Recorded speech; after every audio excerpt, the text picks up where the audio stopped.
وَإِنَّ مِنْهُمْ لَفَرِيقًا يَلْوُونَ أَلْسِنَتَهُمْ بِالْكِتَابِ، اور ان میں سے ایک گروہ ایسا بھی ہے جو اپنی زبان کو توڑتا مروڑتا ہے کتاب کو پڑھتے ہوئے، وہ الفاظ کو ذرا سا ادھر ادھر مروڑ کر معنی اور پیدا کر لیتے تھے۔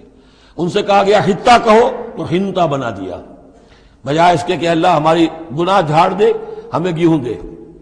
انہوں نے کہنا ہے تم نے سمعنا واطعنا، سمعنا وعصینا، تو وہ اسی طریقے کا معاملہ وہ کرتے تھے۔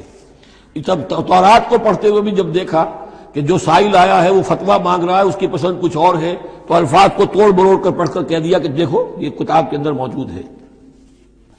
وَإِنَّ مِنْهُمْ لَفَرِيقًا يَلْوُونَ أَلْسِنَتَهُمْ بِالْكِتَابِ لِتَحْسَبُوهُ مِنَ الْكِتَابِ، تاکہ تم سمجھو کہ وہ کتاب میں سے ہے، وَمَا هُوَ مِنَ الْكِتَابِ، وہ کتاب میں سے نہیں ہوتا، وَيَقُولُونَ هُوَ مِنْ عِنْدِ اللَّهِ، اور وہ کہتے ہیں یہ اللہ کی طرف سے ہے، وَمَا هُوَ مِنْ عِنْدِ اللَّهِ، جبکہ وہ اللہ کی طرف سے نہیں ہوتا۔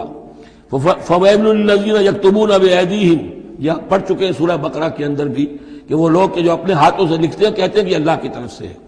وَيَقُولُونَ عَلَى اللَّهِ الْكَذِبَ وَهُمْ يَعْلَمُونَ، وہ اللہ پر جھوٹ تہمت باندھتے ہیں جانتے بوجھتے۔